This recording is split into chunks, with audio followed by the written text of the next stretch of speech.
My name is Willow Jane Mercer. I am 16 years old, and I live in Charleston, South Carolina. I was 16 years old when I learned exactly how much I was worth to my mother. I was lying on a stretcher in a hospital trauma room. My body was broken from a car crash on a minus 26. There was blood everywhere.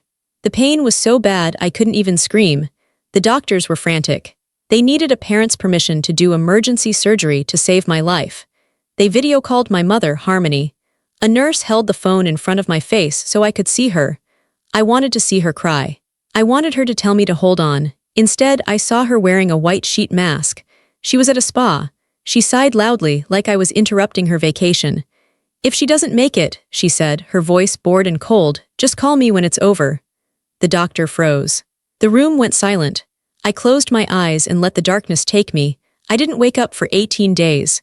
When I finally opened my eyes, the room was quiet. My mother wasn't there. I looked at the dry erase board on the wall where they write the patient's details. Under legal guardian, my mother's name was gone. In neat block letters it said, Clarence Brooks, my grandfather. That was the moment my old life ended. But before I tell you how everything flipped, like and subscribe, drop a comment. Where are you watching from? My name is Willow Jane Mercer.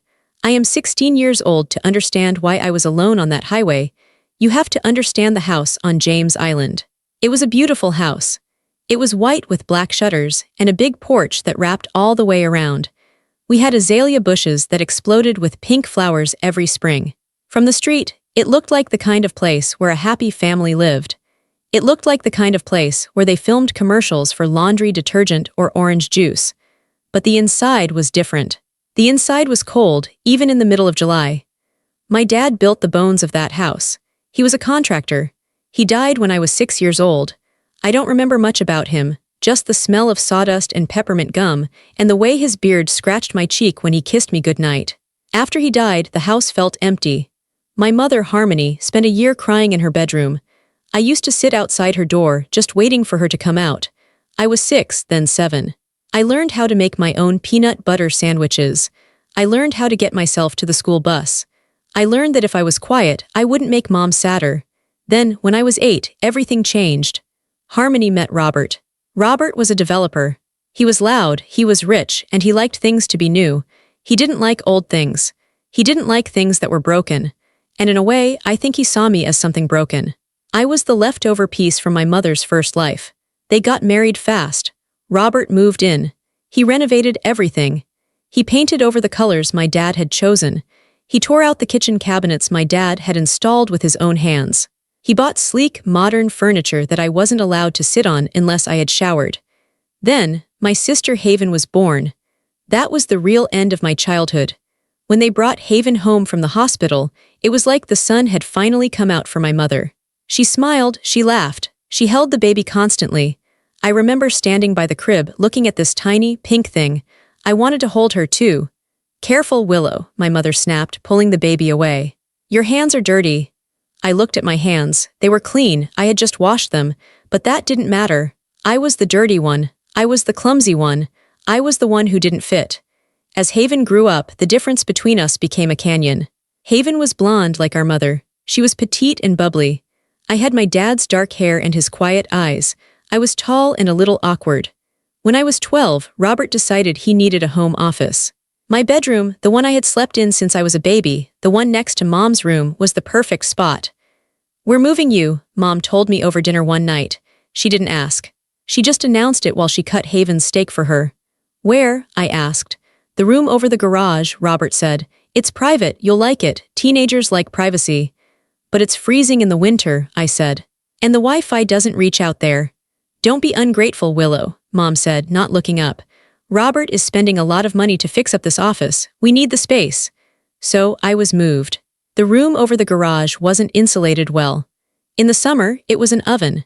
In the winter, I could see my breath. It was detached from the main house, connected only by a breezeway. It felt symbolic. I was physically pushed out of the family. They boxed up my things. My soccer trophies, my spelling bee ribbons, the few pictures I had of my dad, Robert, put them in plastic bins. "We're going for a minimalist look in the main house," Mom explained. "We don't want clutter." My life was clutter.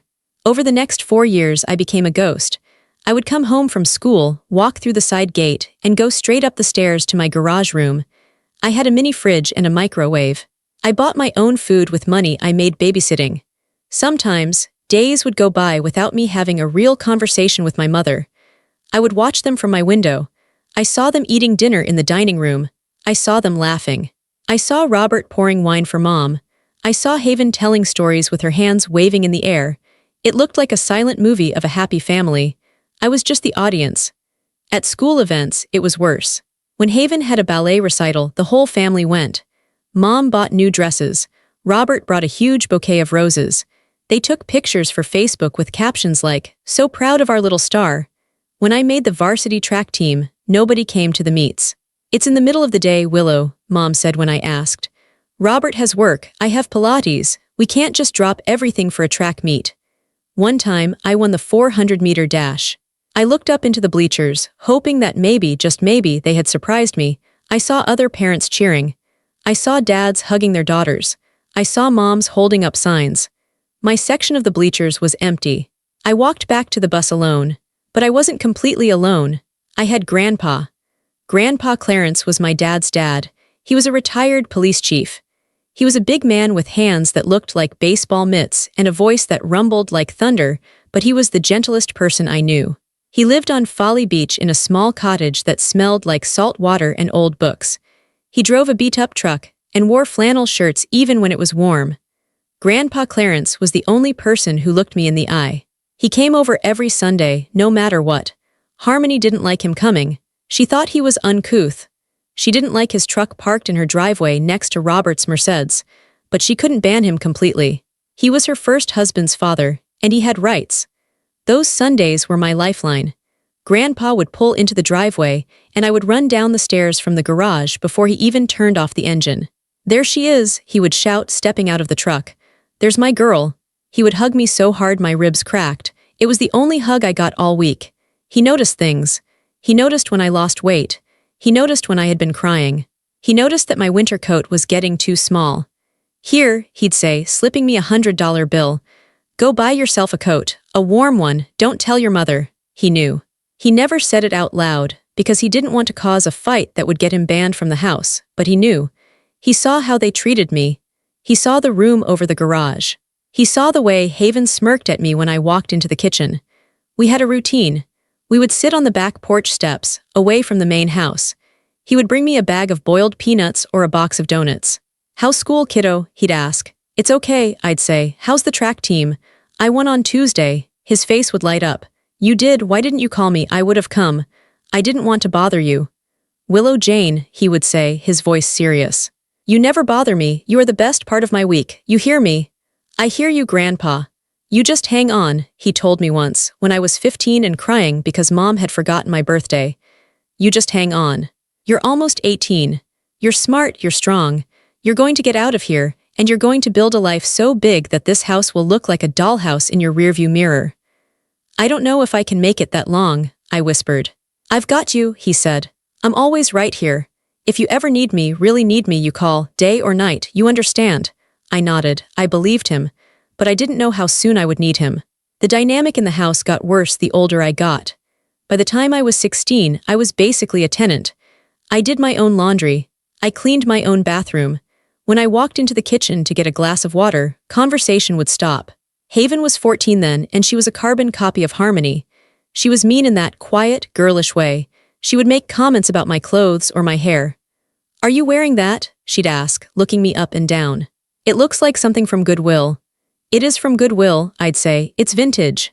"It's trash," she'd laugh. Mom would just sip her coffee and say, "Haven, be nice," but she never meant it. She never punished her. I felt like I was invisible. I felt like I was fading away. I started to wonder if I actually existed, or if I was just a bad dream they were all having. But I wasn't a dream. I was a girl. I was a daughter. And I was about to be broken. It was Easter Sunday. In the South, Easter is a performance. It's about the clothes, the ham, the church service, and the family picture. That morning, the air was thick and humid. The sky was a weird shade of gray, heavy with rain that hadn't fallen yet. I woke up in my room over the garage. I put on a floral dress I had bought myself. I curled my hair. I wanted to look nice. I wanted to fit in. I walked across the breezeway to the main house. I could smell the ham roasting. I could hear music playing. When I walked into the kitchen, it looked like a magazine spread. There were platters of deviled eggs, bowls of potato salad, and a huge vase of lilies. Mom was there wearing a pale yellow dress. Robert was in a linen suit. Haven was wearing pink. They looked like a set. "Happy Easter," I said.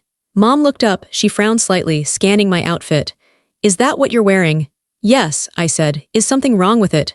"It's a little short," she said, "but I guess it doesn't matter. We aren't going to church this year.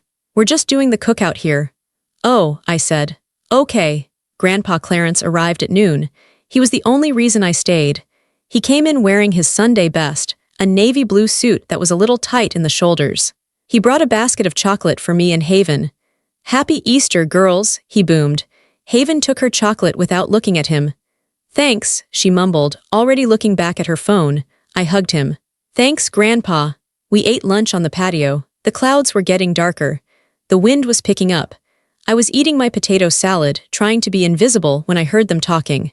"So the flight leaves on Thursday morning," Robert was saying. "We connect in Miami, then straight to Nassau." "I can't wait," Mom said, beaming. "I need this spa break so bad. And Haven is going to love the dolphin swim." "I already bought 3 new bikinis," Haven said. I froze. My fork hovered halfway to my mouth. They were going to the Bahamas on Thursday.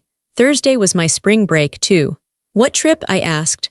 My voice sounded small, even to me. The table went quiet. Mom looked at Robert. Robert looked at his drink. "Oh," Mom said, wiping her mouth with a napkin. "We didn't tell you. We're going to the Bahamas for a long weekend."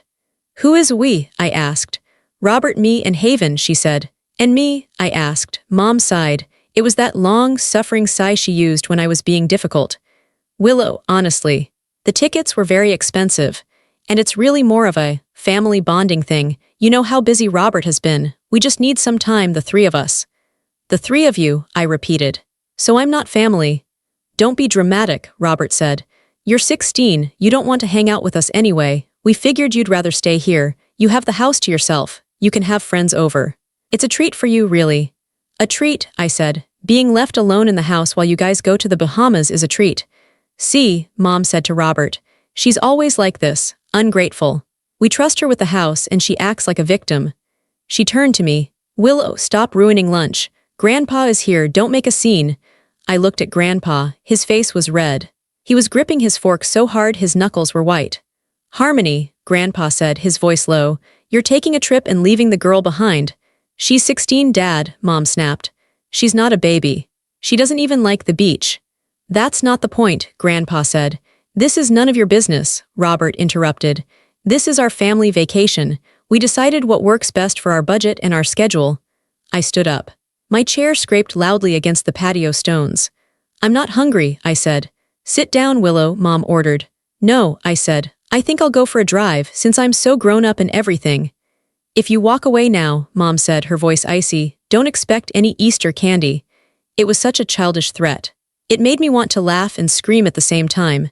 "Enjoy the Bahamas," I said. I turned and walked away. I heard Grandpa calling my name, "Willow, wait." But I didn't wait. I couldn't let him see me cry. I ran to the front driveway. My Jeep was parked there. It was an old Wrangler that I had bought with my own money. It was the only thing I owned that felt like mine. I jumped in. I didn't have a plan. I just wanted to get away. I wanted to drive until I couldn't feel the hole in my chest where my family was supposed to be. I turned the key. The engine roared to life. I peeled out of the driveway, tires screeching. As I hit the main road, the sky opened up. The rain didn't start as a drizzle, it started as a wall of water. It pounded against the windshield. I should have turned back, I should have pulled over. But I was angry. I was blinded by tears and rain. I merged onto a minus 26. The traffic was heavy. People were rushing home from Easter dinners. I was driving in the middle lane. My hands were shaking on the steering wheel. All I could hear was Mom's voice. "We just need some time, the 3 of us." The 3 of them. Always the 3 of them. The rain was so heavy I could barely see the taillights in front of me. The road was slick with oil and water. Then, it happened. To my left, a massive 18-wheeler hit a patch of standing water. I saw it in slow motion. The truck didn't just skid, it jackknifed. The trailer swung out like a giant metal arm. It was coming right for me. I tried to swerve, I slammed on the brakes. But the Jeep didn't stop. It hydroplaned. I lost all control. The world started spinning. Impact. The sound was the loudest thing I had ever heard. Crunching metal, breaking glass, a scream that I didn't realize was coming from my own throat. My Jeep was slammed sideways. We spun across 3 lanes of traffic. Then, another impact. Another car hit me from behind. The Jeep flipped. I remember the feeling of being upside down. I remember the seatbelt cutting into my chest. I remember the roof crunching in. Then everything stopped moving. I was hanging upside down. The rain was coming in through the broken window. I tasted copper in my mouth. Blood. I tried to move my legs, but I couldn't feel them. I tried to take a breath, but my chest felt like it was full of broken glass. I looked out the shattered windshield. The world was sideways. There were sirens in the distance, blue and red lights flashing against the gray rain. I thought about the Bahamas. I thought about the white sand and the blue water. I thought about my mother sitting on a beach chair. I'm going to die, I thought. I'm 16 years old, and I'm going to die on the highway on Easter Sunday. My vision started to get fuzzy. Black spots danced in front of my eyes. I heard voices. She's in here, we need the jaws, hurry. Someone was touching my arm. Miss, can you hear me? Stay with me. I wanted to say something. I wanted to say, call my grandpa. But no words came out, just a bubble of blood. The darkness was heavy and warm and inviting. I let it pull me under. I woke up in pieces. That is the only way I can describe it. It wasn't like waking up from a nap. It was like being pulled out of deep water by my hair. There were lights. Bright, white, blinding lights. They burned my eyes. There was noise. Beeping, shouting, the sound of metal trays clattering, the sound of clothes being cut with heavy scissors. Willow, Willow, can you hear me? A face hovered over me. A woman in blue scrubs, she looked terrified. Medical professionals aren't supposed to look terrified. That's when I knew it was bad. My chest, I wheezed. It felt like an elephant was sitting on my lungs. I know, honey, I know, you have a collapsed lung. We're taking care of it. I tried to look down, but my head was strapped to a board. I couldn't move. I could only feel. I felt cold air on my skin. My Easter dress, the one Mom hated, was gone. They had cut it off me. BP is dropping, 80/50, we're losing volume. She needs the OR, now, her spleen is ruptured, we have internal bleeding. We can't take her up yet, we don't have consent, she's a minor, she's 16. Call the parents. Do it now. The room was a blur of motion. I was the calm center of the storm, but only because I couldn't move. I felt sleepy, very, very sleepy. I have the mother on FaceTime, a nurse shouted. She's not answering the voice call, but she picked up the video. Put her in front of the patient. We need verbal consent on the record. The nurse held a phone in front of my face. My vision was blurry, but the screen was sharp. I saw my mother. She wasn't in a car. She wasn't running toward a hospital entrance. She was lying on a white table. There was soft flute music playing in the background. Her hair was wrapped in a white towel. Her face was covered in a thick green paste, a facial mask. There were cucumber slices sitting on the table next to her head. She was at the spa. What is it? Mom asked. Her voice was muffled because she was trying not to crack the face mask. I told you, I am in the middle of a platinum hydration treatment. I cannot be disturbed. Mrs. Mercer, the doctor said, his voice hard and loud. This is Dr. Evans at MUSC Trauma. Your daughter Willow has been in a severe car accident. She is critical. She has a ruptured spleen, a collapsed lung, and multiple fractures. We need to take her to surgery immediately to stop the bleeding. Do we have your consent? I watched my mother's eyes on the screen. I looked for fear. I looked for panic. I looked for love. She sighed. She actually sighed. Is she conscious? Mom asked. Barely, the doctor said. She is in shock. Let me see her. The nurse tilted the phone. I looked right at the camera. I knew what I looked like. My face was swollen. There was blood in my hair. I had a tube in my nose. Mom, I whispered. It came out as a bubble of blood. Mom didn't cry. She didn't gasp. God, Willow, she said, sounding annoyed. You always have to be so dramatic. Look at you. Then the camera moved. Mom wasn't holding the phone. Someone else was. Haven. My sister's face appeared in the corner of the screen. She was in a fluffy white robe, holding a smoothie. She looked at me broken and bleeding on a stretcher, and she didn't look sad. She looked excited. I saw her thumb move. Click. She took a screenshot. Haven, stop it, Mom said, but she didn't mean it. Dr. Evans, listen. We fly out to the Bahamas tomorrow morning. If I come down there now, I'll miss my packing window, and this facial cost $300. The room went deadly silent. The nurses stopped moving. The doctor stared at the phone. "Mrs. Mercer," the doctor said, his voice shaking with rage. "Your daughter is dying. If we do not operate in the next 20 minutes, she will bleed out. I need you to say yes so I can save her life. I don't care about your facial." "Don't speak to me like that," Mom snapped. "She's probably fine. She's tough. She's just looking for attention because we're going on a trip without her." "She is bleeding internally," the doctor shouted. "Fine," Mom yelled back. "But I am not coming down there to sit in a waiting room for 10 hours. I have things to do. If she doesn't make it, well, just call me when it's over. I can't deal with the stress right now. My blood pressure is already too high." "You are refusing to come?" the nurse asked, her voice trembling. "I am declining to participate in this drama," Mom said. "Call my father if you need someone to hold her hand. He likes that emotional stuff, he'll deal with it." "Mom," I tried again. "Goodbye, Willow," she said. "Try to rest." The screen went black. The silence in the trauma room was heavier than the car that had crushed me. I looked at the nurse holding the phone. She was crying. She lowered the phone and looked at me with such pity that it hurt more than my broken ribs. "Did you get the consent?" the surgeon asked.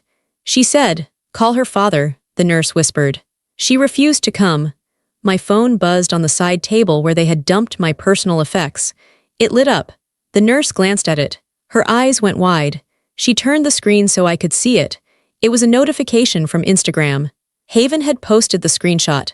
The picture of me bleeding and dying. The caption read, "Finally some peace. Maybe we can actually enjoy our vacation now. Number drama queen, number karma." My heart broke. I don't mean that poetically. I felt something inside me snap. It wasn't a bone. It was the last thread connecting me to the people who were supposed to love me. They didn't just not love me. They wanted me gone. They wanted me dead so they could go to the Bahamas without guilt. The machine monitoring my heart started to scream. "Beep, beep, beep. She's crashing," the doctor yelled. "We're losing her pressure. Forget the consent forms. 2 physicians sign off. Emergency protocol. Get her to the OR now." The bed started moving. The lights blurred into streaks. I closed my eyes. I didn't want to fight anymore. Why should I fight to stay in a world where my mother looked at my broken body and worried about her facial? "Just let go," a voice inside me whispered. "It's easier, it's quiet in the dark." I felt myself drifting away. The pain started to fade. The noise became distant. I was ready to go. I don't remember this part. I was under anesthesia, my chest cut open, my life hanging by a thread. But I was told the story so many times later, by the nurses who were there, that I can see it as clearly as if I was watching a movie. While my mother was rinsing the green paste off her face, a phone rang in a small cottage on Folly Beach. Grandpa Clarence was at his kitchen sink. He was peeling shrimp for his dinner. He had an old, stained apron on over his church clothes. When the phone rang, he wiped his hands on the apron and picked it up. "Brooks speaking." "Chief Brooks," it was Dr. Evans. He knew my grandfather. Everyone in Charleston law enforcement knew my grandfather. "This is urgent, it's Willow." They say he didn't even hang up the phone. He dropped it. He didn't take off his apron. He didn't turn off the kitchen light. He grabbed his keys and ran. Grandpa drives an old Ford F-150. It's a tank. He drove it through the flooding rain like he was chasing a suspect. He drove over curbs. He ran red lights. He drove fast enough to hydroplane, but he held that truck steady with hands made of iron. He made a 30-minute drive in 12 minutes. When he burst into the emergency room doors, he was a sight. He was soaking wet. He was wearing a suit with a shrimp-stained apron over it. He was breathing hard. "Where is she?" he roared. "Where is my granddaughter?" The security guard tried to stop him. "Sir, you can't go back there." "I am Chief Clarence Brooks," Grandpa shouted, his voice echoing off the walls. "And if you don't get out of my way, I will move you myself." The nurse, the one who had held the phone for me, ran out. Chief, she's in surgery. We took her up 10 minutes ago." Grandpa grabbed the counter to steady himself. His big shoulders were shaking. "Is she alive?" "She is fighting," the nurse said. "But we need a guardian, her mother." "Her mother wouldn't come." "I know," Grandpa growled. The anger in his voice was terrifying. "Give me the papers." His hands were shaking so bad he could barely hold the pen. He signed his name over and over. Consent for surgery. Consent for blood transfusion. Consent for organ repair. "Save her," he told the doctor who came out to update him. He grabbed the doctor by the scrub top. "You save that girl. She is all I have, you understand me. You don't let her go." "We are doing everything we can, Chief." Then the waiting began. The surgery took 9 hours. They had to remove my spleen. They had to inflate my lung. They had to put pins in my leg and a plate in my arm. I died on the table twice. Both times they shocked me back. For 9 hours, Grandpa Clarence sat in the plastic chair in the waiting room. He didn't turn on the TV. He didn't look at a magazine. He just sat there, staring at the double doors, praying. He was still wearing the apron. Nurses brought him coffee. He didn't drink it. Donovan, his old partner from the force, came by. He brought Grandpa a sandwich. Grandpa didn't eat it. "Go home, Clarence," Donovan said gently. "Get changed, I'll sit here." "No," Grandpa said. "I'm not leaving her, not for a second. She thinks she's alone, Donovan. Her mother made her feel like she's alone. I have to be here so when her soul looks for an anchor, it finds me." "Harmony is at the house," Donovan said, his voice disgusted. "She's packing for the Bahamas." Grandpa's eyes went dark. "Let her pack. When this is over, she's going to wish she had never been born." I survived the surgery, but I didn't wake up. I slipped into a coma. My body was too tired, too broken. They moved me to the ICU. Grandpa moved in with me. He refused to leave. The nurses tried to kick him out when visiting hours ended. He just looked at them and said, "Try it." They let him stay. They brought him a recliner chair. For 18 days, that chair was his home. He slept in bursts of 20 minutes. He washed up in the hospital sink. He ate food from the vending machine. He talked to me constantly. Even though I was in the dark, floating in that black nothingness, I think I heard him. "I'm here, baby girl," he would whisper, holding my uninjured hand. "I'm right here. Grandpa's got you. The house on Folly is ready for you. I bought that special ice cream you like. The mint chocolate chip. It's in the freezer." He read books to me. He told me stories about my dad. He sang old songs that were out of tune. "You fight, Willow," he said on the 10th day when my fever spiked and the doctors were worried. "You fight because I can't do this without you. You are my heart. Don't you dare let that woman win. You hear me?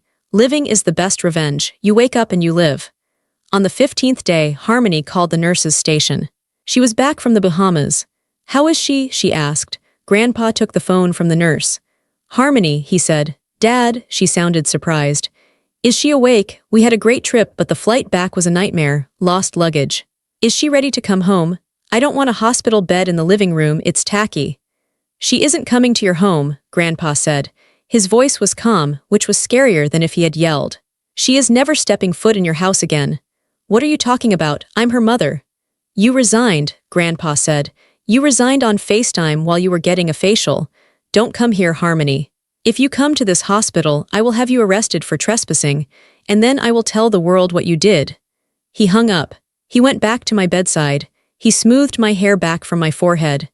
"It's just us now, kiddo," he whispered. "And that's going to be enough." 3 days later, on the 18th day, I decided to come back. I felt warmth on my hand. It was rough, calloused warmth. It felt like safety. I pushed up through the heavy darkness. I opened my eyes. The first thing I saw was the ceiling tiles. The second thing I saw was him. He looked 10 years older. His beard was gray and overgrown. His eyes were red-rimmed.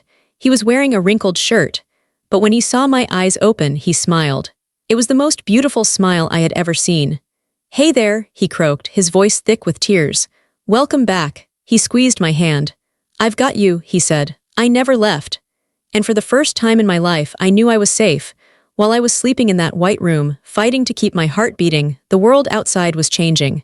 I didn't know it then. I learned the details later, piece by piece, from court documents and from Donovan, my grandfather's friend. This is what happened while I was in the dark. My mother and Robert and Haven went to the Bahamas. They got on their first-class flight the morning after my accident. They drank champagne. They took pictures of the clouds. They landed in Nassau and went straight to their resort. They posted photos every day. My mother in a cabana. Haven holding a starfish. Robert smoking a cigar at sunset. They looked perfect. They looked happy. They looked like a family that didn't have a daughter dying in a trauma unit 500 miles away. But back in Charleston, Grandpa Clarence was moving mountains. Grandpa had been a police chief for 30 years. He knew the law, he knew judges. And he knew Donovan. Donovan was a shark of a lawyer. He was the kind of man who smiled when he sued people. He had been Grandpa's fishing buddy for decades. On the 3rd day of my coma, Donovan walked into the ICU. He was wearing a 3-piece suit. He looked out of place next to the beeping machines. "It's done, Clarence," he told my grandfather. He handed Grandpa a thick stack of papers. "Emergency ex parte order," Donovan said. "The judge signed it 10 minutes ago. Given the medical evidence and the recorded FaceTime call, it wasn't hard. You have temporary custody, effective immediately." Grandpa nodded. He put the papers on the nightstand next to my bed like a shield. "What about the other thing?" Grandpa asked. "The civil suit," Donovan grinned. "We filed it this morning. Negligence, intentional infliction of emotional distress, and the hospital is joining in. They are flagging her insurance for refusal of necessary care. She's going to be liable for every cent of this bill, Clarence, and it's going to be a big bill." "Good," Grandpa said. "Hit her where it hurts." "Her wallet." Harmony didn't know any of this. She was snorkeling. The reality hit her when they landed back in Charleston. It was a Tuesday. They walked out of the airport terminal, tanned and smiling. Robert was pushing a cart full of expensive luggage. Haven was texting. Harmony was wearing a big straw hat. They were expecting a private car to pick them up. Instead, they found a process server. He was a short man with a receding hairline. He stepped in front of their luggage cart.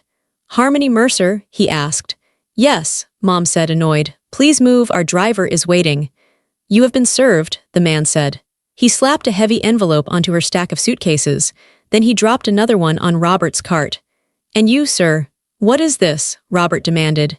"Is this a joke?" "It's a court summons," the man said. "And a restraining order. You are not to approach Willow Mercer or the Medical University Hospital. If you do, you will be arrested." People in the airport were staring. Mom turned pale under her tan. "Restraining order," she hissed. "She's my daughter." "Not anymore," the man said. "Read the papers." They stood there on the sidewalk reading. I wish I could have seen it. Donovan told me later that Robert started yelling at Harmony right there at the curb. "You told me it was handled," Robert shouted. "You told me your father was taking care of the bills. I'm being sued for $500,000. "Lower your voice," Mom hissed. "Don't tell me what to do." Robert threw the papers on the ground. "This is your mess, Harmony. You fix it." They got into their car in silence. Things got worse for them fast. The screenshot Haven had posted, the one of me dying with the caption, "Finally some peace," had gone viral locally. "You see, I went to a big high school. People knew me. I was quiet, but I was on the track team. I helped people with their homework. I wasn't invisible to everyone. When the news got out that I was in a coma and my family was on vacation, the internet did what the internet does. People found Haven's post. They took screenshots before she could delete it. They shared it. "This is sick," someone commented. "Her sister is dying and she's drinking smoothies," another wrote. "The mother refused surgery." Is that true? By the time Haven got back to school, she was a pariah. Her friends, the mean girls she tried so hard to impress, didn't want to be associated with her. They uninvited her from parties. They kicked her out of the group chat. And Harmony, her perfect social circle began to crack. She was part of a garden club. She was on the committee for the spring gala. 2 days after she got back, the head of the gala committee called her. "Harmony," the woman said, "we think it's best if you step down this year." "Excuse me," Mom asked. "I raised the most money last year." "Yes, but the rumors, Harmony, about the accident. About you leaving your daughter in the trauma unit. It's unseemly. We can't have that kind of energy at the gala." "It's a misunderstanding," Mom pleaded. "My father is dramatic. He's twisting things. We've seen the court filing, Harmony. It's public record. Goodbye." Her world was shrinking. The walls of her perfect White House were closing in. Robert was furious. He cared about his reputation more than anything. Developers need good PR. Having a wife who was being sued for child neglect was bad for business. He started sleeping in the guest room. And me, I was still in the bed. I was still fighting. On the 16th day, I got an infection. My fever spiked to 104. My body started to shake. Grandpa held my hand. He put cool cloths on my forehead. "Not now," he whispered to me. "You don't quit now, Willow. Their house of cards is falling down. You have to wake up to see it." The doctors gave me strong antibiotics. It was touch and go for 24 hours. Grandpa aged 5 years in that one night. He paced the small room. He prayed. He bargained with God. "Take me," he whispered. "Take me, Lord, I've lived a full life. She's just a baby. Give her my breath." But God didn't take him, and he didn't take me. The fever broke. The infection receded. And 2 days later, I opened my eyes. The legal battle was just starting, but the most important verdict had already been delivered. My mother had chosen her vacation, and in doing so, she had lost her daughter forever. Opening my eyes was hard. It felt like my eyelids were made of lead. The light was the first thing. It was soft, not the harsh bright light of the trauma room. It was afternoon light, filtering through heavy blinds. Then the smell. Antiseptic floor wax and Old Spice. I knew that smell. It was Grandpa. I turned my head. It took a lot of effort. My neck was stiff. My throat felt like I had swallowed a handful of sand. Grandpa was sitting in a recliner chair next to my bed. He was asleep. His head was tipped back and his mouth was slightly open. He was snoring softly. He looked terrible. His shirt was wrinkled. He had a beard which I had never seen on him before. He looked smaller somehow, deflated. "Grandpa," I tried to say. No sound came out, just a raspy breath. I tried again. I licked my dry lips. "Grandpa," it was barely a whisper, but he heard it. He woke up instantly. His eyes snapped open. He looked at me, disoriented for a second. Then recognition flooded his face. "Willow," he launched himself out of the chair. He grabbed the bed rail. "Willow, are you there, baby girl?" I nodded slightly. "Water." He fumbled for a cup with a straw. He held it to my lips. Slowly, just a sip. The water was cold and wonderful. It soothed the fire in my throat. I looked at him. I saw tears welling up in his eyes. "You came back," he said, his voice cracking. "I told them you would. You came back." "How long?" I whispered. 18 days, he said. "You've been asleep for 18 days. 18 days. I tried to process that. I had missed Easter. I had missed school. Then the memory hit me. The crash, the rain, the phone call. "If she doesn't make it, just call me when it's over." My heart rate monitor started to speed up. Beep. Beep, beep, beep, beep. "Where is she?" I asked. I looked at the door, terrified that Harmony would walk in with her criticism and her cold eyes. Grandpa put his big hand on my shoulder. "Calm down, Willow, look at me." I looked at him. "She is not here," he said firmly. "And she is not coming." "She refused," I said. Tears started to leak out of the corners of my eyes. "She wouldn't sign the paper." "I know," Grandpa said. "I know everything." He pointed to the wall at the foot of my bed. There was a white dry erase board. It had the date, the name of my nurse, Sarah, and my room number. And under that it said, "Legal Guardian." I squinted, "Clarence Brooks." "Read it," Grandpa said. "Clarence Brooks," I whispered. "That's right," he said. "I went to a judge, Willow. I told him what happened. I showed him the logs. You don't belong to her anymore. You belong to me. Legally, officially, and permanently." I stared at the name, Clarence Brooks. It wasn't just a name, it was a life raft. "She doesn't have rights?" I asked. "None," he said. "She can't make decisions for you. She can't take you home. She can't even come onto this floor. I have a restraining order." A huge weight, when I hadn't realized I was carrying my whole life, suddenly lifted off my chest. I didn't have to go back to the room over the garage. I didn't have to watch them eat dinner without me. I didn't have to beg for her attention. But then another question came. "Why?" I asked. "Why did she do it?" Grandpa's face hardened. He reached into the drawer of the bedside table. "I didn't want to show you this yet," he said. "But you need to know exactly who we are dealing with. You need to know so you never, ever feel guilty for leaving them." He pulled out his phone. He opened an image and held it up for me. It was the screenshot. Me bleeding on the gurney, and Haven's caption, "Finally some peace." I stared at it. That was my sister, my little sister. I had babysat her. I had taught her how to tie her shoes, and she looked at my dying body and saw relief. "She sent this to her friends," Grandpa said. "While you were in surgery." I felt sick. "They don't love me," I said. It was a statement, not a question. "No," Grandpa said. "They don't know how to love. There is something broken in them, Willow, both of them. They are hollow people." He put the phone away and took my hand again. He squeezed it tight. "But listen to me," he said. "Family isn't blood. It's not who you look like. It's not who gave birth to you." He leaned in close. "I chose you," he said. "When you were born, I held you and I promised your daddy I would watch out for you. I failed for a long time. I let them push you away, but I am not failing anymore. I am choosing you, Willow. Every day, I will always choose you." I looked at this old man. He looked tired and messy and beautiful. He had slept in a chair for 18 days. He had fought a judge. He had saved my life. He was my dad. In every way that mattered, he was my dad. "Can I come home with you?" I asked. "To Folly?" "That's the plan," he smiled. "I already painted the spare room. It's sea salt blue, and I bought a new bed, a comfortable one. No garage. You're right down the hall from me." "And the shrimp?" I asked. He laughed, a deep, rumbling sound that filled the room. "We have so much shrimp, kid. We're going to be eating shrimp and grits until you turn 20. I closed my eyes. The tears were still falling, but they weren't hot and stinging anymore.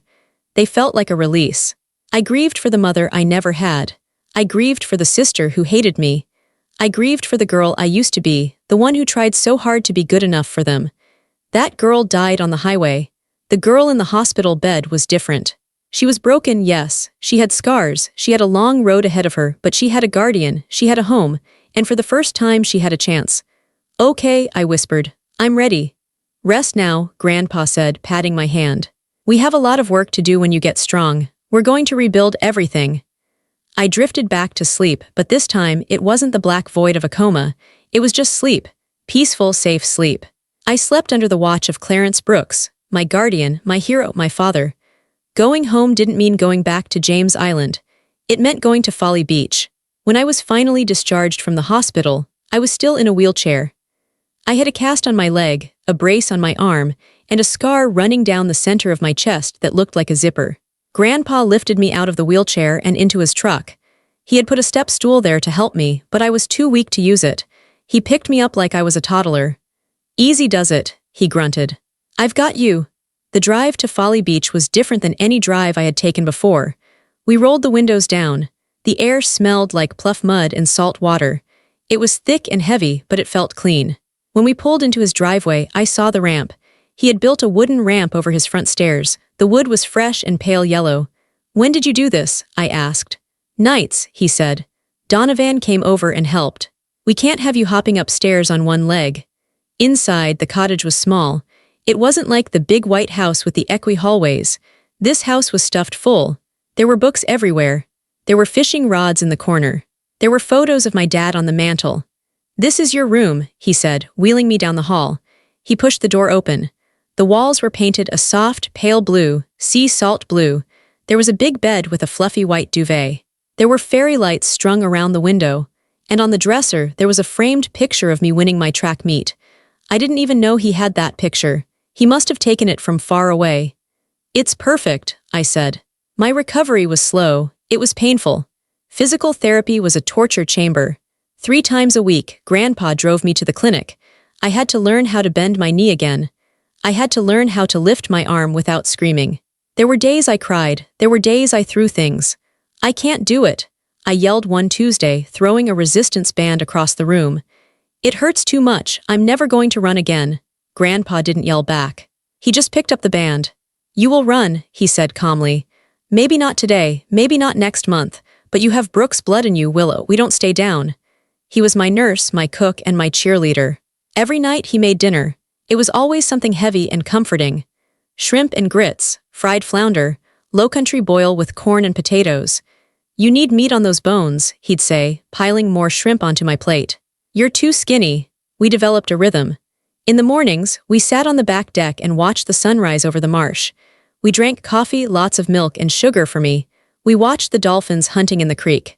That's the matriarch, Grandpa would point out. See her dorsal fin? It's nicked. She leads the whole pod. I felt like that dolphin. Nicked, scarred, but still swimming. While I was healing, the world back on James Island was crumbling. I didn't ask about them, but Grandpa told me. He thought I needed to know. Robert moved out, he told me one night over dinner. I paused, a hush-puppy halfway to my mouth. He left her, filed for divorce on Monday, Grandpa said. He cited irreconcilable differences, but Donovan says it's really about the money. The lawsuit froze their joint assets. Robert didn't like his bank accounts being locked up because of Harmony's negligence.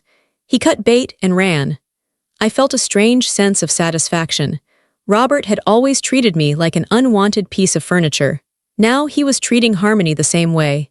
And Haven? I asked. Grandpa sighed. Haven is having a hard time. The school administration got involved after the cyberbullying reports. She was suspended for 2 weeks. When she went back, nobody would sit with her at lunch. She lost her spot on the cheer squad. She loved cheer, I said quietly. She should have loved her sister more, Grandpa said. 6 weeks after I got home, my phone rang. I looked at the screen. Unknown number. I usually didn't answer unknown numbers, but I was expecting a call from the insurance company. Hello, Willow. The voice was thin and shaky. It sounded like my mother, but it also sounded like a stranger. My stomach dropped. What do you want? "Willow, please don't hang up," she said. She was crying. I had never heard my mother cry like this. It wasn't a pretty, theatrical cry. It was a messy, desperate sound. "I need to talk to you. You have to tell your grandfather to stop." "Stop what?" I asked. My hand was shaking. "The lawsuit," she sobbed. "He's taking everything. Robert left me, Willow. He took the car. He took the investments. All I have is the house, and now the lawyers are saying I might have to sell it to pay the judgment. You can't let them take my house." "You didn't care about my house," I said. "You moved me to a garage." "I was stressed," she wailed. "I made a mistake. I'm your mother. Doesn't that mean anything to you? I carried you for 9 months." "You left me for 18 days, I said. My voice was surprisingly steady. "You went to a spa while I was bleeding out." "I didn't think it was that serious," she screamed. "The doctors were exaggerating, and now I've lost my husband, my friends won't talk to me, and I'm going to be bankrupt. Isn't that enough punishment? Please, Willow, tell him to drop the case. Come home, we can fix this, I'll give you your old room back." I closed my eyes. I imagined my old room. I imagined the cold hallway. I imagined the silence at the dinner table. "I am home," I said. "What? I am home," I repeated. "I'm at Folly Beach. I'm with my dad." "He is not your father," she shrieked. "He is a senile old man." "He showed up," I said. "You didn't." I hung up the phone, then I blocked the number. I sat there for a long time, staring at the marsh. I waited to feel guilty. I waited for that old feeling, the feeling that I was a bad daughter, that I owed her something. But it didn't come. Instead, I felt lighter. Grandpa walked out onto the deck. He had 2 mugs of hot chocolate. He saw my face. "She called?" he asked. "Yeah, you okay?" "Yeah," I said, and I meant it. "I'm okay." He sat down next to me. We watched the sun go down. The sky turned purple and orange. "I can walk to the pier today," I said suddenly. "It's a long walk, Willow," Grandpa said. "I can do it," I said. "I'm ready." I grabbed my cane. I stood up. It hurt. My hip always ached when it rained or when I sat too long, but I pushed through it. We walked slow. Grandpa stayed right beside me, ready to catch me if I stumbled. We made it to the end of the pier. The ocean was crashing below us. The wind whipped my hair across my face. I took a deep breath. I filled my healed lung with salt air. I was broken, stitched back together, and limping. But I was standing on my own 2 feet. The day of the hearing was hot. It was July in Charleston. The air was so thick you could chew it. I wore a navy blue dress that Grandpa bought me. It had long sleeves to cover the scars on my arms. I wore flats because I still couldn't wear heels. Grandpa wore his best suit. He had trimmed his beard. He looked like a statue of justice carved out of granite. "You ready?" he asked me in the truck. "No," I said honestly. "But let's go." The courthouse was freezing. It smelled like floor polish and anxiety. We walked into the courtroom. It was smaller than I expected. There was a judge's bench, 2 tables, and a few rows of seats. My mother was already there. She looked diminished. Her hair, usually perfectly highlighted and blown out, looked dull. She was wearing a gray suit that looked a little too big for her. She wasn't wearing makeup. She looked at me when I walked in. Her eyes widened. She took a step toward me. "Willow," she whispered. Grandpa stepped between us. He didn't say a word. He just used his body as a wall. He guided me to the plaintiff's table. Donovan was there. He winked at me. "Showtime, kid." Robert wasn't there. He had sent a lawyer to represent his financial interests, but he hadn't bothered to show up in person. Haven was there. She was sitting in the back row, huddled in a hoodie. She looked small. She wouldn't look at me. The judge walked in. Judge Patterson. He was an older man with glasses and a stern face. "All rise," the bailiff shouted. We sat. The hearing was for the permanent termination of parental rights and the finalization of the adoption. It was also to determine the damages for the civil suit. Donovan didn't waste time. "Your Honor," Donovan said, standing up, "this case is not about a simple accident. It is about a pattern of neglect that culminated in a moment of near-fatal cruelty. We intend to show that Harmony Mercer is unfit to be a mother, and that Willow Mercer's best interests are solely with her grandfather, Clarence Brooks." "Proceed," the judge said. "I would like to play Exhibit A," Donovan said. The recording of the FaceTime call between Dr. Evans and the defendant, Harmony Mercer, on the night of April 9th. Harmony's lawyer stood up. "Objection, Your Honor. This recording was taken without my client's express written consent. It was an emergency medical situation," the judge said. "Overruled, play it." A large screen on the wall flickered to life. The sound was loud. "If she doesn't make it, just call me when it's over." My mother's voice boomed through the quiet courtroom. It sounded even colder than I remembered. I watched the judge's face. He didn't blink. He just stared at the screen, watching my mother adjust her face mask while the doctor begged for my life. Then the screenshot appeared. Haven's post. Finally some peace. A gasp went through the courtroom. I looked back. A few reporters were sitting in the back row. They were scribbling furiously. Harmony put her head in her hands. Then it was my turn. "I call Willow Mercer to the stand," Donovan said. I walked up the few steps. I sat in the wooden chair. I swore to tell the truth. "Willow," Donovan asked gently, "can you tell the court what happened that day?" I took a breath. I looked at my mother. She was looking down at the table. "I asked if I could go on the trip," I said. My voice was clear. "They told me no. They told me I was ungrateful. They left me in the house alone." "And after the accident?" Donovan asked. "Do you remember the call?" "Yes," I said. I couldn't speak, but I could see. I wanted her to tell me she loved me. I wanted her to come. "And what did she do?" "She sighed," I said. "She was annoyed that I was interrupting her spa day." I looked directly at the judge. "I learned something that day," I said. "I learned that I was disposable to them. I was just something that took up space in their house. I wasn't a daughter, I was a nuisance." "And how has living with your grandfather been?" I smiled. I couldn't help it. "He saved me," I said. "He slept in a chair for 18 days. He learned how to cook low-sodium meals for my heart. He drives me to therapy. He talks to me. He sees me." "Thank you, Willow," Donovan said. Harmony's lawyer tried to cross-examine me. "Willow," he said, slick and oily, "isn't it true that you were a difficult teenager, that you were distant, that you often stayed in your room?" "I stayed in my room because I wasn't welcome in the house," I said. "But your mother provided for you. She gave you a home, food, clothes." "She gave me a garage," I corrected him. "And she gave me a bill for my existence. She made me feel like I owed her for breathing." The lawyer paused. He didn't have anywhere to go. "No further questions," he muttered. Then Harmony took the stand. It was a disaster for her. "I was in shock," she claimed. "I didn't understand the severity." "The doctor told you she was dying," Donovan pointed out. He used those exact words. "Your daughter is dying." What part of that was unclear? I panic in medical situations," she stammered. "You didn't panic," Donovan said. "You booked a massage." The trial lasted 4 hours. When it was over, Judge Patterson didn't retire to his chambers to deliberate. He didn't need to. He stacked his papers. He looked over his glasses at Harmony. "Mrs. Mercer," he said. His voice was like gravel. "I have sat on this bench for 20 years. I have seen criminals, murderers, and thieves, but I have rarely seen a callousness as chilling as what I saw on that video." Harmony flinched. "You had a duty," the judge said. "A sacred duty to protect that child. You failed. You didn't just fail, you abdicated your role entirely." He turned to me. His expression softened.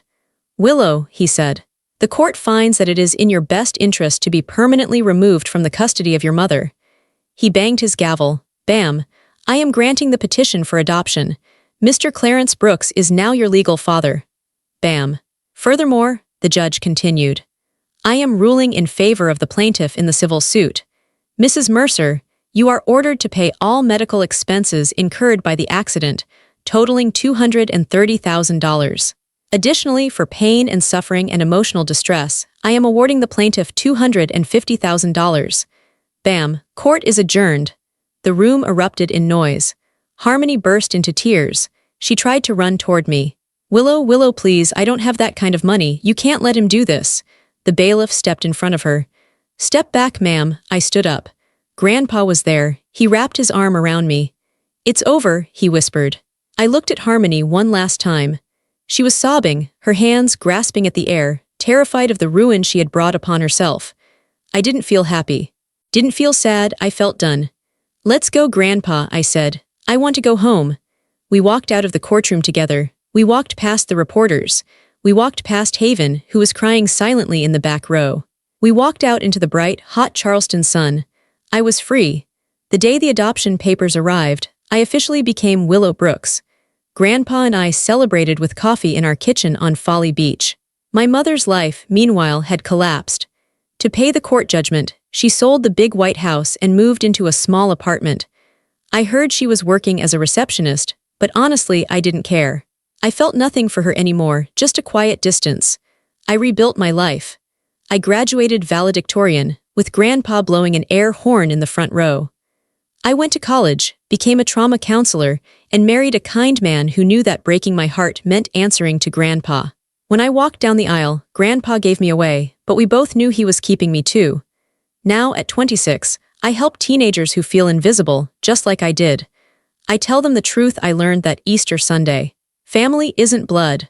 One evening, sitting on the deck watching dolphins with Grandpa, I looked at his worn hands and realized the accident didn't take my life. It saved it. It stripped away the fake family and gave me the real one. My mother refused to pause her spa day to save me, but this man slept in a chair for 18 days to keep me alive. Family isn't a birth certificate. Family is who answers the phone. Family is who stays. And we stayed.